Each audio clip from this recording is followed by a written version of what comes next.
નમસ્કાર, લોકમંચમાં આપનું સ્વાગત છે. આપની સાથે હું છું પાર્થ મોદી. દર્શક મિત્રો, લોકમંચમાં આજે વાત કરવી છે એક એવા મુદ્દા ઉપર કે જે મુદ્દાએ છેલ્લા 2 દિવસથી 3 દિવસથી ચર્ચાનો વિષય બનાવ્યો છે. ગુજરાતના રાજકારણની અંદર ગરમાવો તેજ કરી નાખ્યો છે અને એ મુદ્દો છે ભાષણ. અને જ્યારે પણ કોઈ પણ પોલિટિકલ પાર્ટીના નેતાઓ કે પછી પ્રવક્તાઓ જ્યારે ભાષણ આપે અને ભાષણ કોઈ ગરમ ભાષણ થઈ જાય અને આજકાલ તો મીડિયા એવું છે કે ભાષણ તરત કેપ્ચર કરી લે અને પછી આખા રાજકારણની અંદર ગરમાવો આવી જતો હોય છે. ખેર, આક્ષેપ પ્રતિ આક્ષેપનો દોર ચાલતો હોય છે, પરંતુ આ આક્ષેપ પ્રતિ આક્ષેપ પાછળ ભાષણની ભાવના શું હતી એ પણ ઘણી વખત એ જે ભાવના હોય છે એ ભાવના દબાઈ જતી હોય છે. કારણ કે એક પક્ષ પોતાના આક્ષેપોને સાચું ઠેરવવા માંગતો હોય તો ક્યાંક આ પ્રતિ આક્ષેપને સાચું ઠેરવવાનો ક્યાંક પ્રયત્ન થતો હોય છે. અને આ વચ્ચે વાત કરવી છે ભાષણ પર શું લગામ જરૂરી છે, કારણ કે બેફામ જ્યારે ભાષણ અપાય ત્યારે એની અસર જે સામાન્ય પ્રજા છે, સામાન્ય લોકો, જે સામાન્ય વોટર્સ છે એના ઉપર શું પડતી હોય છે. કારણ કે ઘણી વખત કહેવાય ને કે જાતિવાદ, આવા બધા શબ્દો બહુ વધારે પડતા રાજકારણની અંદર વેગ પકડી લેતા હોય છે. અને વાત લાલજી દેસાઈ કે જેમણે આંબેડકર નિર્માણ દિવસના દિવસે મહીસાગરની અંદર એક ભાષણ આપ્યું અને એ ભાષણની અંદર ક્યાંક એમણે વાત એ કરી કે બીજેપી એટલે બ્રાહ્મણ, જૈન અને પટેલ. આ વાત કરતાની સાથે જ એ વિડીયો પણ વાયુ વેગે પ્રસરવા માંડ્યો.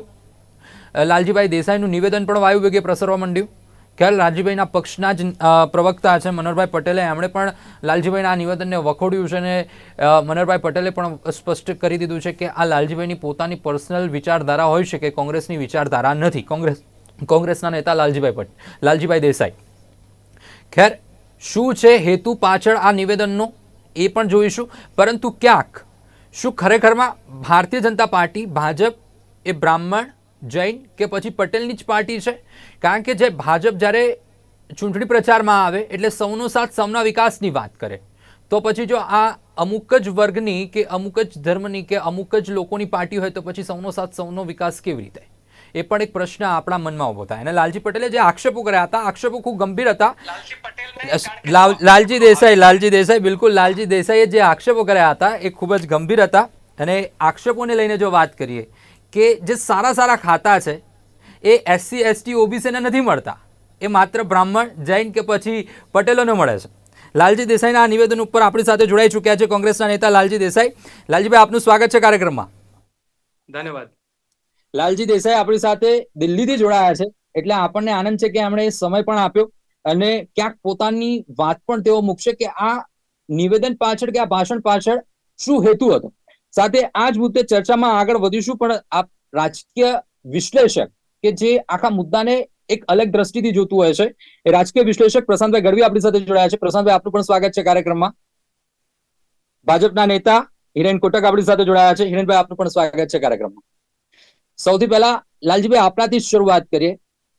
લાલજીભાઈ, શું આ ભાષણ કદાચ એક જગ્યા એવી હશે કે એ લોકોની વચ્ચે ક્યાંક ભાષણ એવું નીકળી ગયું કે પછી આની પાછળનો કોઈક હેતુ કંઈક અલગ હતો? કારણ કે આપે જે વાત કરી કે એસસી, એસટી, ઓબીસી આ તમામ જે ધારાસભ્યો બેઠા છે વિધાનસભાની અંદર, એ લોકો પૂછો તો ખરા કે એમને કયા સારા એવા ખાતા મળ્યા. આપે વાત કરી કે જો મહેસૂલ ખાતું હોય તો બીજાનું, આ ગૃહ વિભાગનું ખાતું હોય તો બીજાનું, માઇનિંગ ખાતું હોય તો બીજાનું. આપના ભાષણની અંદર એ વાત હતી.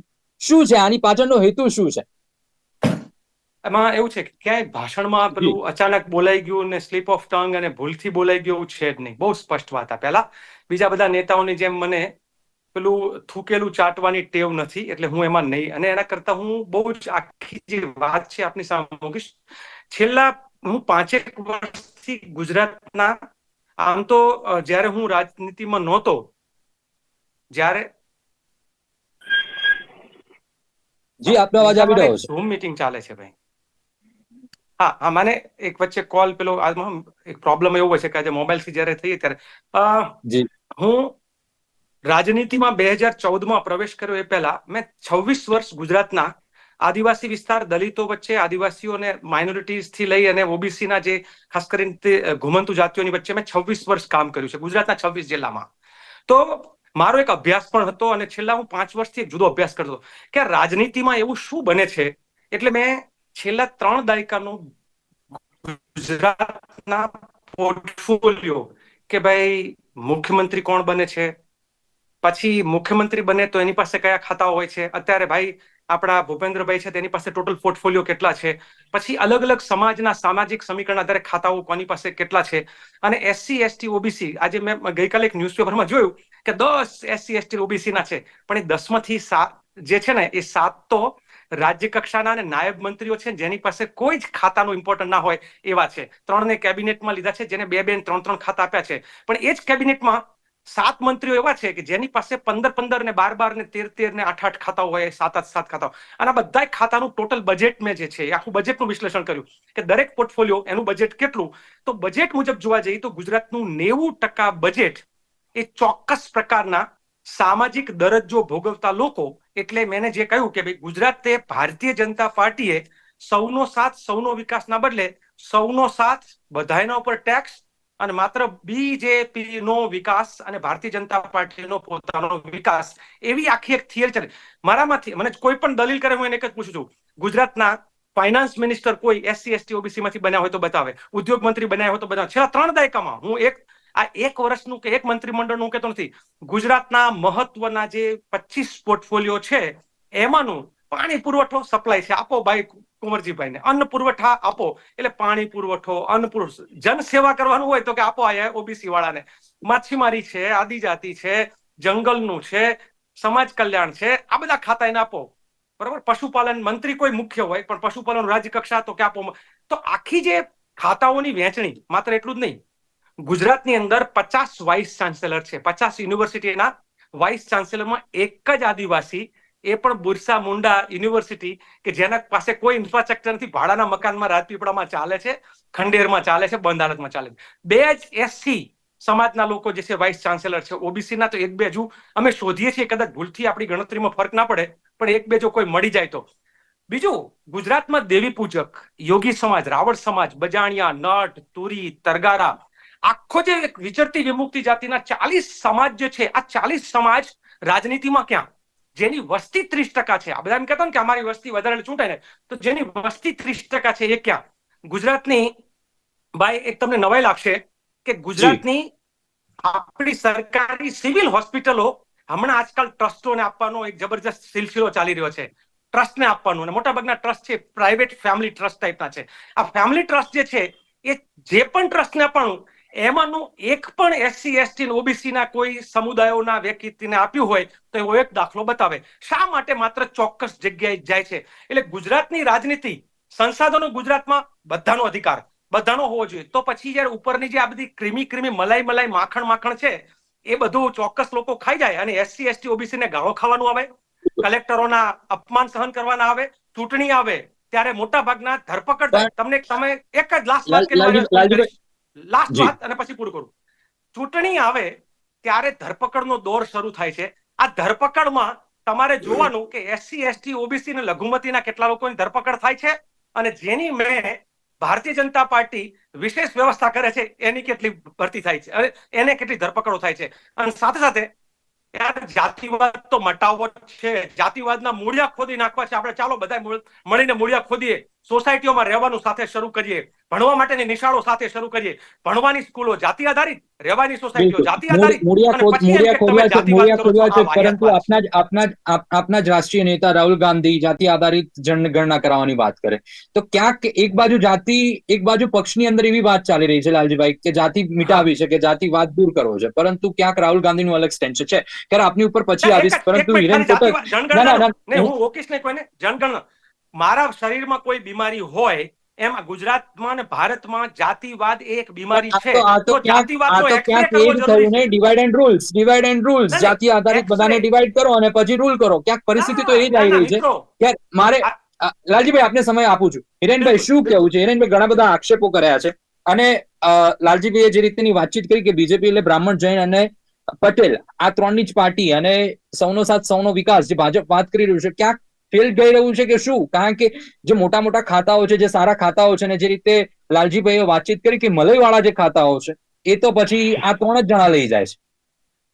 એટલે પાર્થભાઈ, તમે જયારે તમારી પ્રસ્તાવના આપી અને પ્રસ્તાવનામાં તમે કહ્યું કે આ ચર્ચાનો મુદ્દો છે, ખરેખર ચર્ચાનો નહીં, મારી દ્રષ્ટિએ આ ખરેખર વિચારધારાનો મુદ્દો છે, આ માનસિકતાનો, અને એમાં પણ કોંગ્રેસની ગંદી માનસિકતાનો મુદ્દો છે. આજે આ ચર્ચા થઈ રહી છે. સાહેબ મને એક વસ્તુ નથી સમજાતી કે સારું ખાતું અને મલાઈ વાળું ખાતું આ પ્રકારનો જે ઉલ્લેખ લાલજીભાઈ કર્યો એમાં સ્પષ્ટ થાય છે કે એ થૂકેલું નથી ચાટી રહ્યા પણ ચાટેલું થૂકી રહ્યા છે.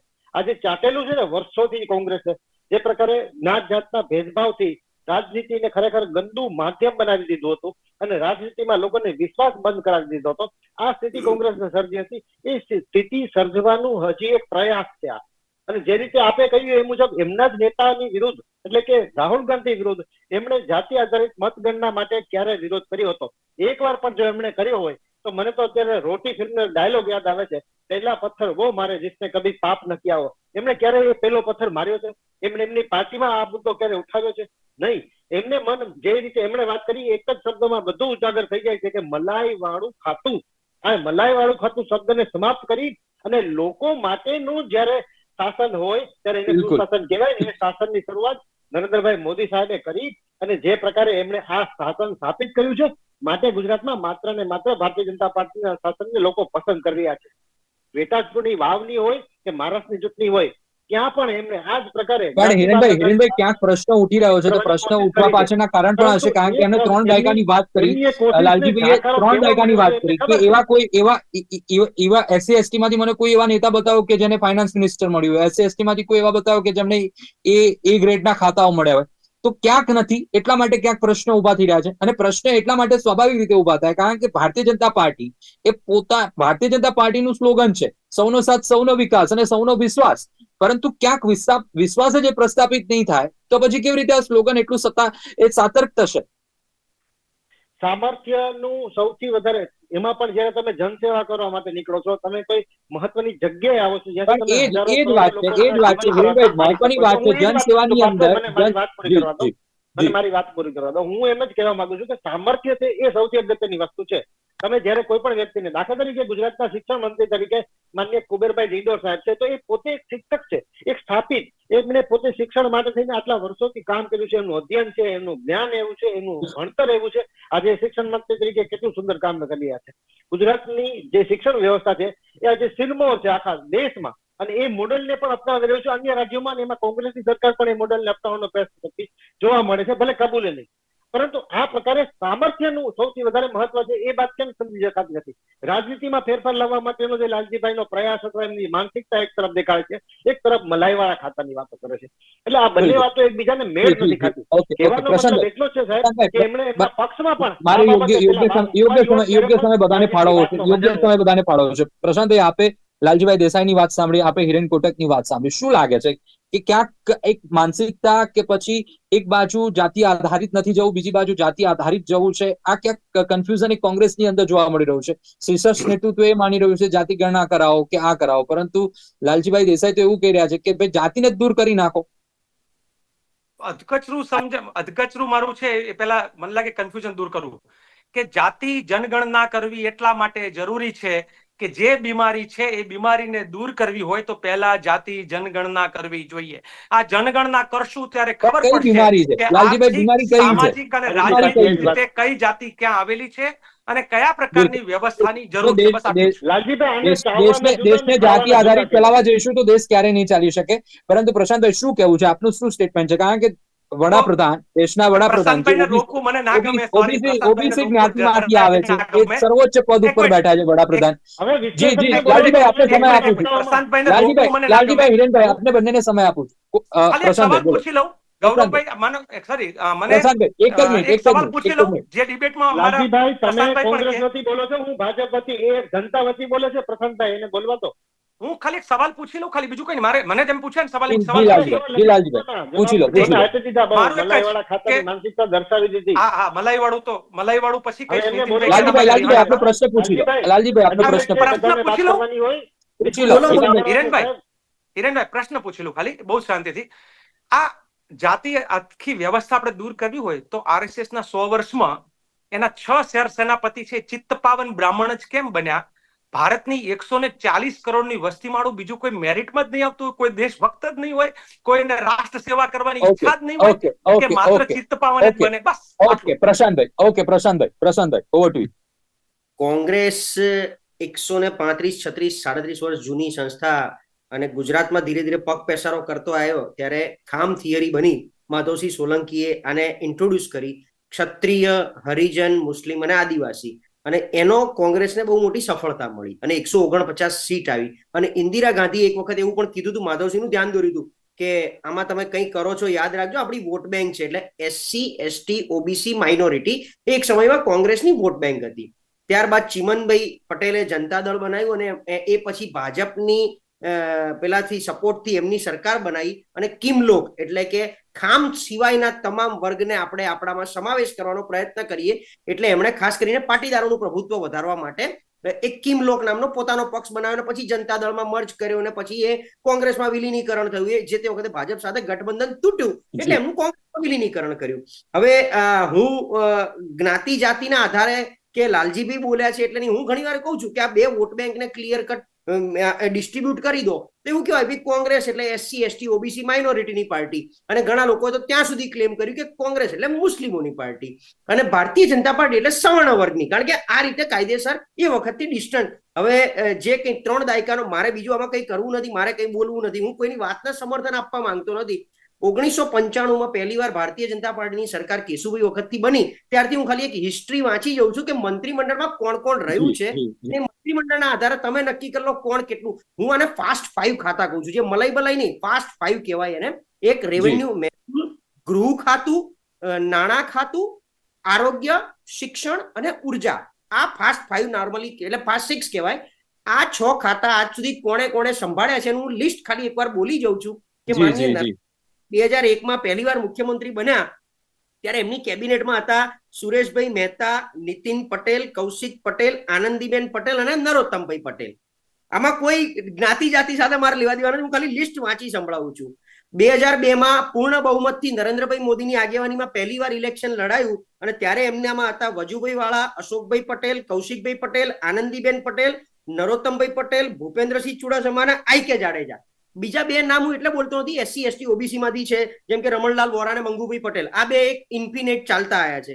ત્યારબાદ 2007 ફરીથી નરેન્દ્રભાઈ મોદીની આગેવાની હેઠળ વજુભાઈ વાળા, આનંદીબેન પટેલ, નરોત્તમભાઈ પટેલ, નીતિનભાઈ પટેલ, દિલીપભાઈ સાંગાણી અને જયનાણ વ્યાસ.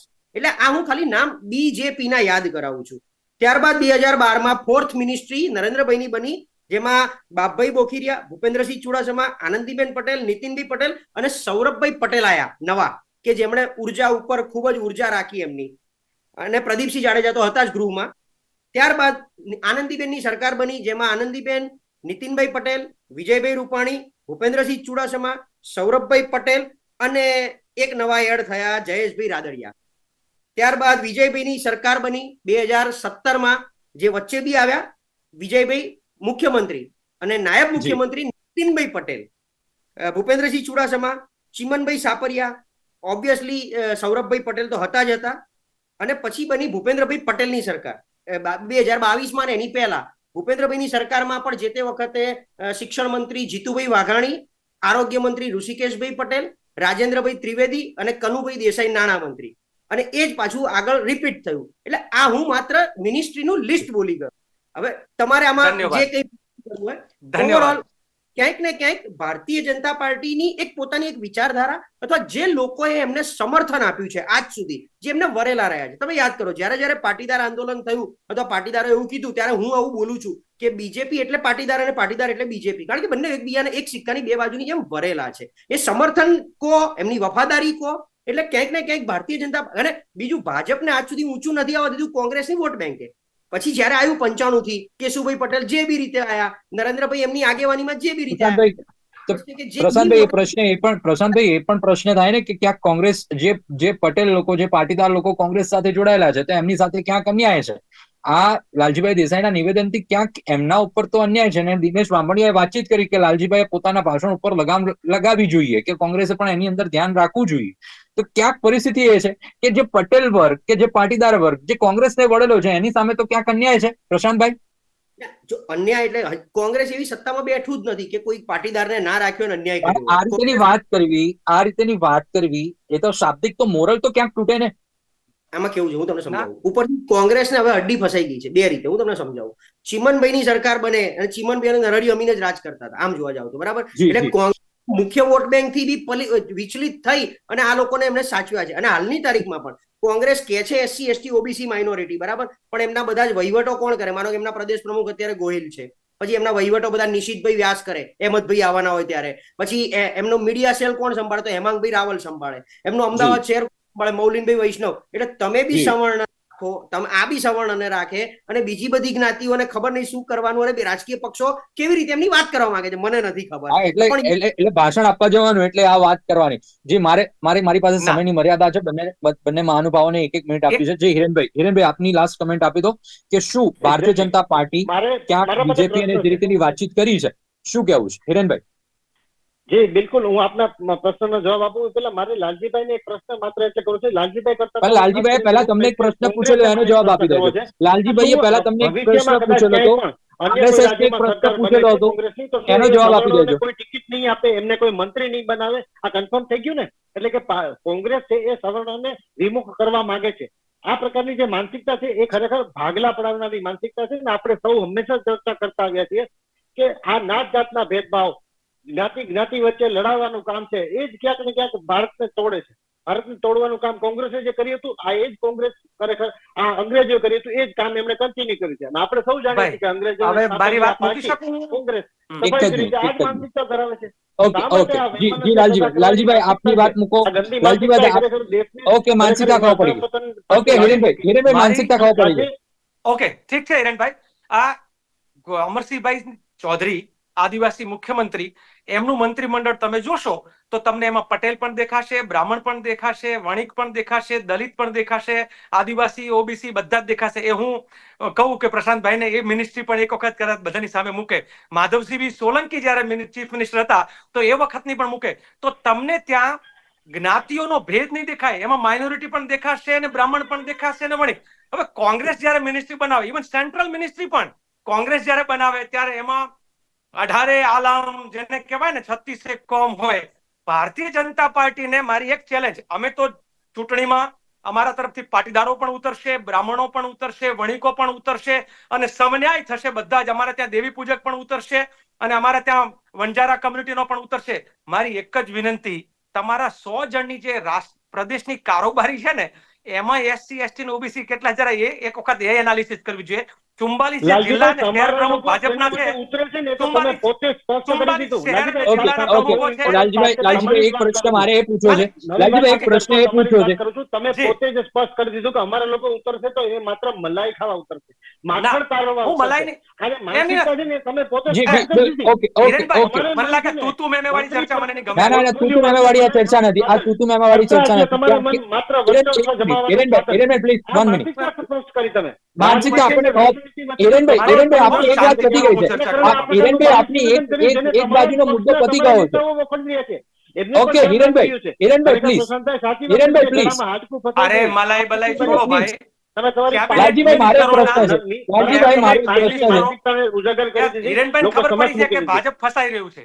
હિરેનભાઈ પ્લીઝ. ભારતીય જનતા પાર્ટીની બકરી અત્યારે ડબ્બામાં આવી ગઈ છે એટલે મારું એમ કહેવાનું, કેબિનેટ મિનિસ્ટરો જેટલા પણ છે ગુજરાતની અંદર, જે બધા જ સમુદાય. લાલજીભાઈ તમારી વાત થઈ ગઈ. હવે મારા એક પ્રશ્નનો જવાબ આપી દો, પછી મારે કાર્યક્રમને અહીંયા પૂર્ણ કરવો છે. મનહરભાઈ પટેલે આપના જ પાર્ટીના નેતા પ્રવક્તા, એમણે કેમ આપની વાતને વખોડ્યું? એની પાછળનું કારણ શું? કારણ કે એ ચોખ્ખું કહે છે કે આ કોંગ્રેસની માનસિકતા નથી, આ કોંગ્રેસની વિચારધારા નથી, આ લાલજીભાઈની પર્સનલ માનસિકતા હોઈ શકે. કોંગ્રેસની જ વિચારધારા હોઈ શકે. આ કોંગ્રેસની વિચારધારા છે. રાહુલ ગાંધીના જે ભાષણો છે એ સાંભળવા જોઈએ. તો પછી ક્યાંક મનહરભાઈ ખોટા, ક્યાંક તમે ખોટા. મનહરભાઈ નો ખોટા નથી કહેતો. મનહરભાઈએ જે વાત જુદી રીતે મૂકી છે, મહાત્મા ગાંધી, સરદાર પટેલ અને જવાહરલાલ નહેરુ આઝાદીના લડવૈયાઓ જે લાલજીભાઈ આપના આ શબ્દો કેટલા યોગ્ય છે? લાલજીભાઈ આપના આ શબ્દો કેટલા યોગ્ય છે? લાલજીભાઈ આપના આ શબ્દો કેટલા યોગ્ય છે? લાલજીભાઈ આપને આ શબ્દ કેટલા યોગ્ય છે કે જ્યારે આપ મહીસાગરની અંદર એક ક્લાસ 1 ઓફિસર નેહા કુમારી કે જેને દોડ્ડાઈ કહો, આ શબ્દ કેટલા યોગ્ય છે? જ્યારે પ્રજા વચ્ચે એક ક્લાસ 1 ઓફિસર ને દોડ્ડાઈ કહો, એ કેટલા યોગ્ય છે? અરે ક્લાસ 1 ઓફિસરને ભાન હોવું જોઈએ કે જેના ટેક્સના પૈસે એ નોકરી કરે છે ને એ લોકોને તમારે બ્લેકમેલર ના કહેવાય. એ માલધારી બહેનો અમદાવાદમાં એને સાલી ના કહેવાય, ગાળો ના બોલાય. ક્લાસ 1 ઓફિસરને ખબર ના પડતી હોય તો એને કેવું પડે કે પણ લાલજીભાઈ ક્યાંક એક જનપ્રતિનિધિ તરીકે ક્યાંક એક શબ્દની મર્યાદા પણ જનપ્રતિનિધિની તો હોઈ શકે ને. જનપ્રતિનિધિનો પણ રોલ એ આવે છે ને કે શબ્દની મર્યાદાની અંદર ક્યાંક વાતચીત કરી શકે. અરે કોંગ્રેસ છે આ તો. આઈએસ ઓફિસરો ગાળો બોલે અને આપણે મર્યાદાઓ વાંચવાની. પણ લાલજીભાઈ છેલ્લી કમેન્ટ. લાલજીભાઈ છેલ્લી કમેન્ટ. લાલજીભાઈ છેલ્લી કમેન્ટ. આ જ સ્થિતિ છે. મને લાલજીભાઈ મને ખબર હતી કે આવું થશે એટલે હું ચર્ચામાં લાલજીભાઈ એક છેલ્લો પ્રશ્ન. લાલજીભાઈ એક છેલ્લો પ્રશ્ન. શું કોંગ્રેસની પાટીદાર બ્રાહ્મણ કે પછી જૈન સમાજ જો દૂર થયો તો એની પાછળ જવાબદાર કોણ? જો હું એવું માનું છું કે અમારી સાથે જોડાયેલા વર્ષોથી જે લોકો વિચારધારાની રીતે જોરદાર છે એ આજે પણ છે, એટલે એમાં કોઈ શંકાને સ્થાન નથી. અમારું મેં કીધું ને, ગાંધી, નહેરુ, સરદાર થી લઈને અત્યાર સુધીમાં એક જ વાત છે, હેવ્સ એન્ડ હેવ નોટ.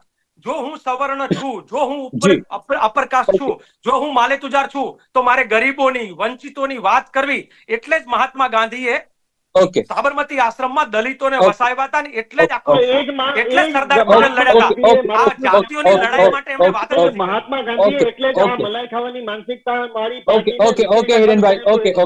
દર્શક મિત્રો, જે આજની મહત્વની ચર્ચા થઈ, ક્યાંક લાલજીભાઈએ પોતાનો પક્ષ મૂક્યો કે કહેવા શું માંગી રહ્યા હતા પોતાના ભાષણની અંદર. કારણ કે રાજકીય ગરમાવો અમુક વખતે ભાષણને ખોટી રીતે લેવામાં આવતું હોય છે અને રાજકીય ગરમાવો વધતો હોય છે, પરંતુ લાલજીભાઈએ આજે સ્પષ્ટ કરી દીધું કે ક્યાંક એમની માનસિકતા એવી હતી કે બધા લોકોનો વિકાસ થાય, બધા લોકોને સરકારની અંદર સ્થાન મળે. ક્યાંક એવો વિકાસનો પણ જરૂરી છે અને ક્યાંક સત્તા પક્ષને પણ એ કહેવાની એમનો ક્યાંક પ્રયત્ન હતો કે એસસી એસટી કે ઓબીસી ની અંદર જે પણ જ્ઞાતિના જે નેતાઓ છે, નેતાઓને પણ આગળ ચાન્સ મળે એવી આશા અને અપેક્ષા એવો પણ વ્યક્ત કરી રહ્યા છે. ખેર, અલગ અલગ મુદ્દે ચર્ચા થઈ, સરસ મજાની આ ચર્ચાથી લાલજીભાઈ દેસાઈ પોતાનો પક્ષ મૂક્યો. આપણી સાથે જોડાયા હિરેનભાઈ, પ્રશાંતભાઈ, લાલજીભાઈ, આપ ત્રણે જોડાયા. દર્શક મિત્રોને માહિતી આપી. Thank you very much. અને તીર નાભીમાં વાગ્યું છે એ દેખાઈ આવે છે. ધન્યવાદ. Thank you. દર્શક મિત્રો, લોકમંચની આજની મહત્વની ચર્ચામાં અત્યારે બસ આટલું જ. ફરીથી મળીશું. નમસ્કાર.